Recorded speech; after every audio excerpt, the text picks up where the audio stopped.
Greetings, ladies and gentlemen of the internet. This is Rock and Spot Connection. Today we're going to talk about Pet Sematary. Now, God, what was it, a month ago? Maybe? or around about a month ago, the remake of Pet Sematary came out. And I did not review it favorably because I did not think it was a good movie. No, admittedly, when I watch an adaptation of a film, I tend to, take it in terms of, okay, the source, especially if I know the source material, and if there have been previous adaptations, I tend to, grade it on, in the same vein as those. So it underperformed. So let's talk about how it underperformed, because I was very vague basically to avoid spoilers.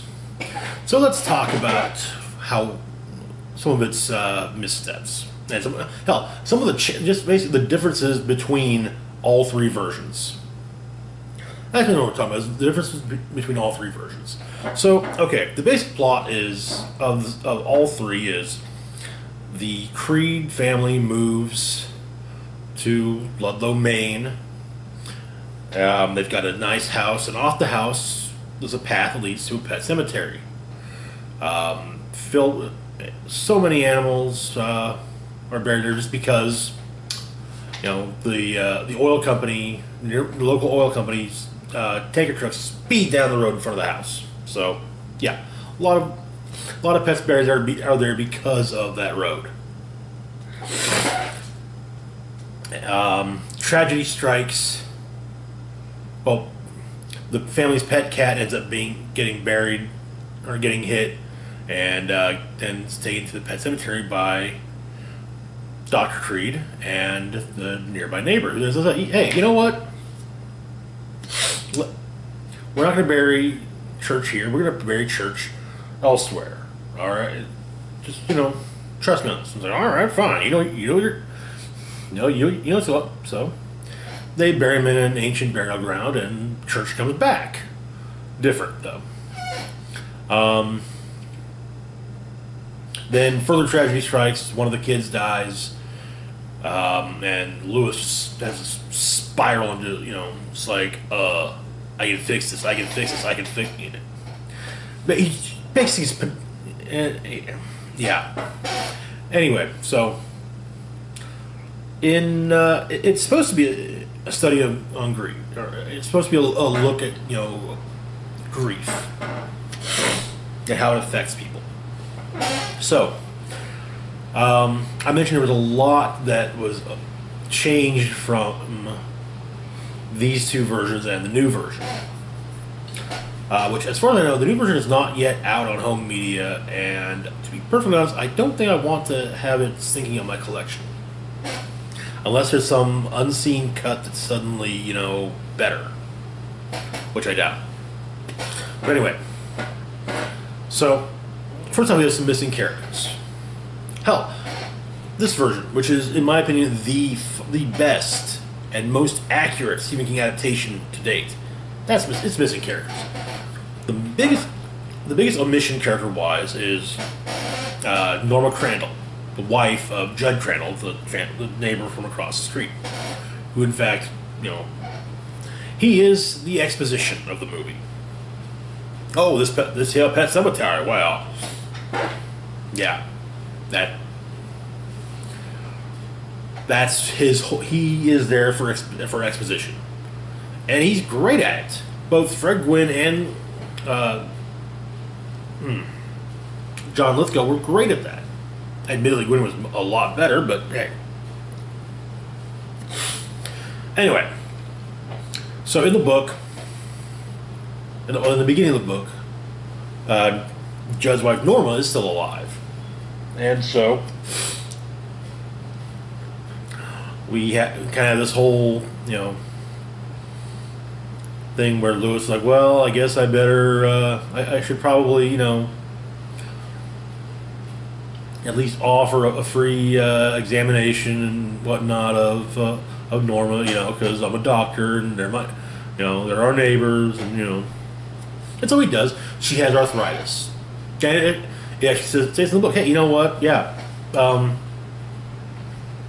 her doctor's on the approach on the level, and it has her on the exact same regimen that Lewis would put her on anyway. So yeah, okay. However, eventually Norma dies, and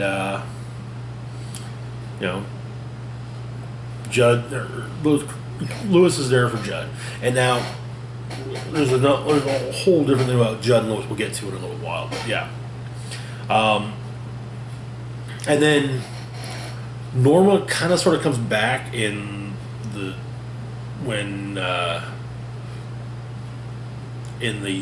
Death of Judd sequence when Gage returns from the grave and kills Judd. Namely, it's kind of like he takes on her form briefly, or at least her voice, and has this, just lets into, like, oh yeah, I knew you cheated on me, and guess what? I cheated on you as well. And she's just horrid and mean to him, and then, but it's gone, and then, well, yeah, then Judd gets killed, and yeah. They actually kind of led up to that, hinted at that a little bit in the 2019 movie, but still, it doesn't. It's not the same when you just got that brief bit of the character, and it's from a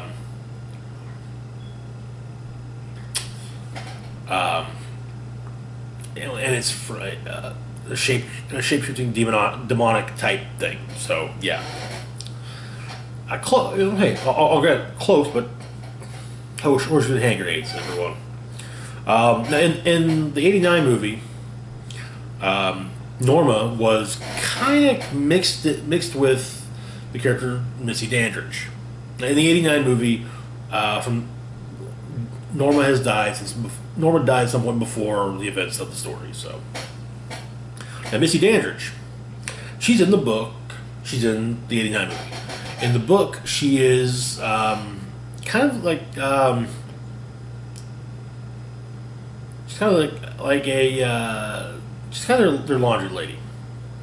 Well, she does the Creed's laundry and handles various things. And in the book, she's married, and after the vision, whatever that Lewis has of Victor Pascal, when he wakes up and it's just a dream. He pulls the sheet out and maybe it wasn't a dream. There's all this dirt and mud and crap from the woods right by my feet.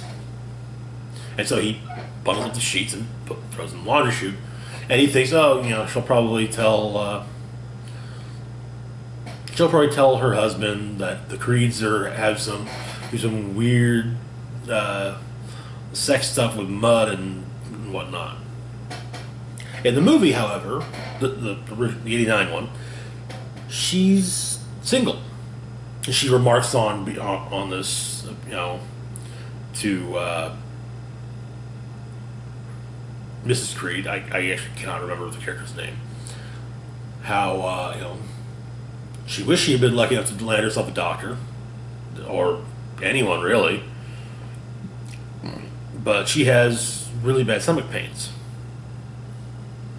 and so Lewis does the whole, in the movie, Lewis, gives her the free medical advice, but it ends up being too much on her. She commits suicide in the movie. In the book, she's around for the whole thing.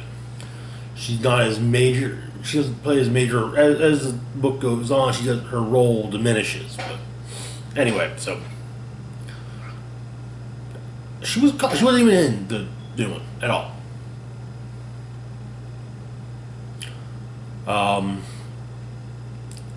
So yeah, and part of part of what annoys me with that is that she does have some effect on not on more than just you know parents, but also Ellie, who mentions when her cat is being taken to get fixed that Missy Danders said the church is going to go get his nuts cut, and oh, thanks for introducing that colorful bit of vocabulary to our daughter. Like, hey, yeah, no problem. But anyway, so yeah, daughters. I really just feel like without one or the other, the whole grief angle kind of falters, because you don't get to see Judd grieve. You don't get to see basically the shock of the creeds that our Laundry, who kind of was kind of something of a friend, died, and so. But yeah, that was. Yeah, there are other missing characters, but those two are the really important ones between the three versions. Other missing characters include a lot of the people that work at the Student Health Center with Lewis. And to be perfectly honest, there's only one important scene. There's only one scene of note at the health center, and that's when Victor Pascal comes in with his brain hanging out. Speaking of which, both versions of Pascal were actually really good. I think that the makeup on them, the makeup that was used for Ahmed's portrayal in the new version, was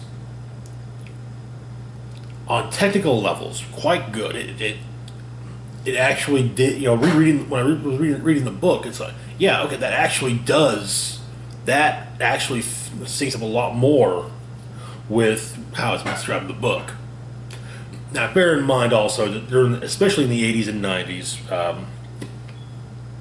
the MPAA really cracked down on horror movies and how gory they could get. So, that said, well, the makeup for Abs Ahmed was really good. It comes off more like it's on a technical level. For oh yes, we're bringing this person in, and that's going to be that. We're going to see them get worked on, but still because of the severity of the injuries die. The makeup used for Brad Greenquist in the '89 version, while like I said, not as technically, not on the same level technically, it works for the aesthetic. And actually works a lot better for someone that is going to be popping back up, in still the same degree of injury every time. I also think that the dream sequence in the '89 version was much better done. That whole walking out of the bedroom onto the path part in the new one. It's like, okay, we get it. You want to do a short movie so that you can maximize screenings. But really, the length is a minute different. There's a minute difference, and I think this is actually a minute longer. So yeah, I mean, this is a minute longer, and it was still a better film that worked better. Now there's also some relationships that are pretty much chucked out the window.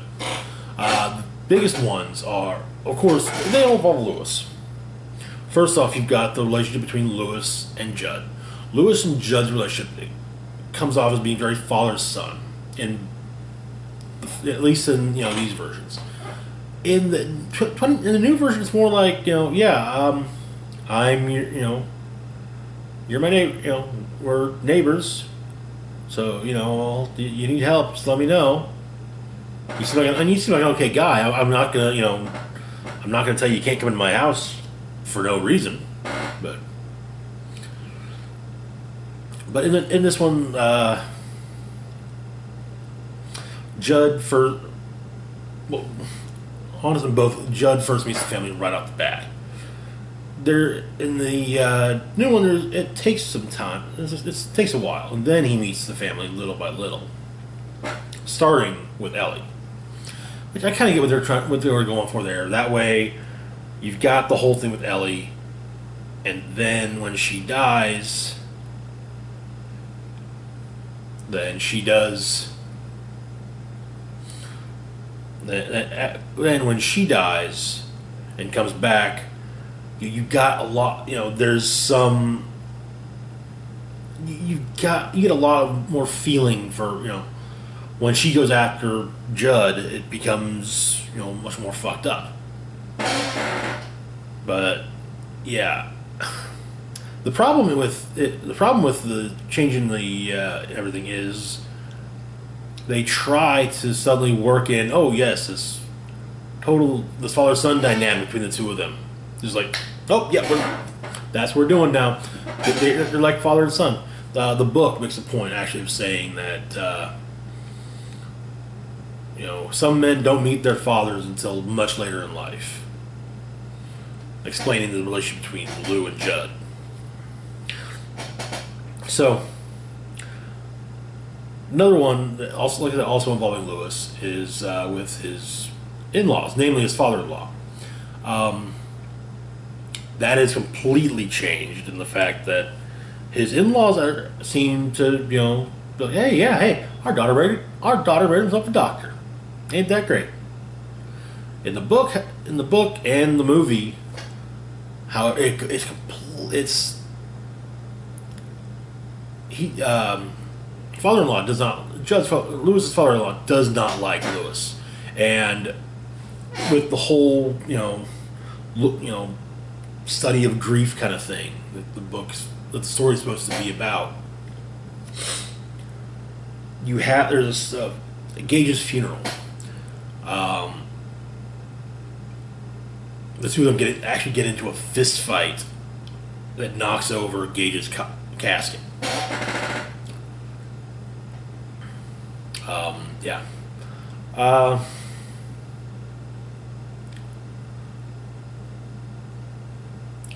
And the concept of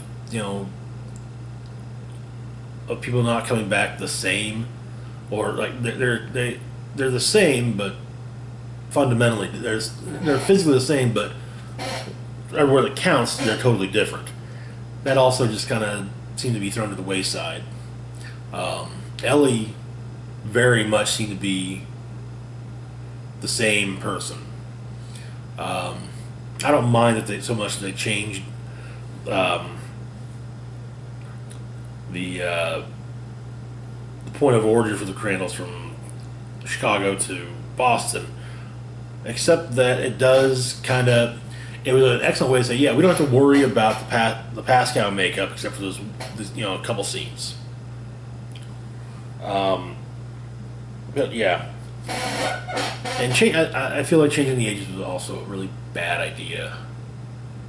All in all, I mean, obviously, a lot of people there were a lot of people who did like the movie. Not one of them. But yet, I don't know. Maybe I'll rewatch or something if it pops up on Netflix or some such. But yeah, I don't know. I honestly feel like the new film really did a disservice to the source material, and I mean, I can talk about Stephen King novels all day, and to be perfectly honest, this is probably one of the more tighter ones. I've long said that as much as I love his novels, he does meander a lot.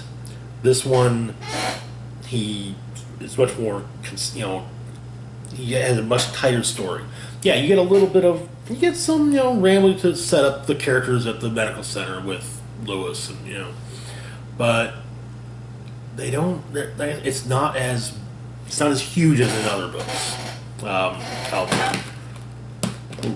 For the sake of comparisons,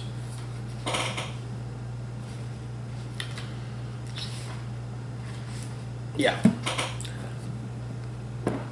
Pet Sematary is under 400 pages compared to, say, It and Stand, which come in at over 1,000 apiece. So yeah, but I don't know. I also feel like the this version of Pet Sematary is one of one of the more exact adaptations. I'm pretty sure I mentioned that earlier in the video too. And also a bit of suspension of, I don't know, taking the story. So the story of the book and the movie, first movie, take place over, like, we'll say a 6-month or more period. The 2019 movie pretty much gets it all between August and Thanksgiving, before Thanksgiving. And I just feel like it's like, okay, we need to get this story told as quickly as possible. Like, no, you don't. You can take your time. Not you can skip over. You don't have to show that. Show detailed progressions of time. You can just be like, oh, hey, we're going to take down Halloween decorations, put up a Thanksgiving decoration. Boom, done. You're just showing the progression of time. But yeah. So yeah. To be fair, I enjoyed the larger performance of the increased appearances of Pascal in the first movie, where he kind of influences people while Mrs. Creed on her way from Chicago back to Maine. He kind of, oh hey, what about that seat? Or hey, don't shut that door just yet. There's someone still coming, and at the airport, and oh, why am I? Oh, I should hold the door for just a second longer. Or a prime example is when she rents a car and she, it's like, what a, and she's at the counter and the girl's just like, yeah, we don't have anything, and he says, what about this one with the whatever damage it was, and so she's like, I do have like, oh, I don't know what made me think of that, but yeah, that's there too, I guess. But yeah, I kind of like it. Yeah, I don't know, but yeah. So yeah. I think another problem I have with it is by setting it in present day, you pretty much axe a lot of the need for character exposition in something like this, because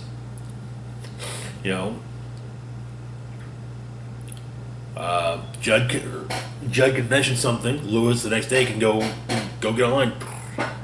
Oh, we see this montage of him looking up stuff, and yeah, and it's just not the same.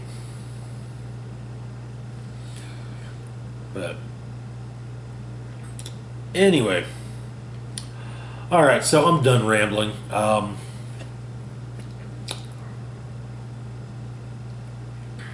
As always, feel free to like, share, and subscribe. Let me know what you thought of either version of the story, either three versions, or all three versions in the comments below. Be sure to hit the bell icon to be notified when I put up new content. Links to my Facebook, Twitter, and Patreon are in the description box down below. This is Rock and Roll Spock signing off, saying, live long and rock hard.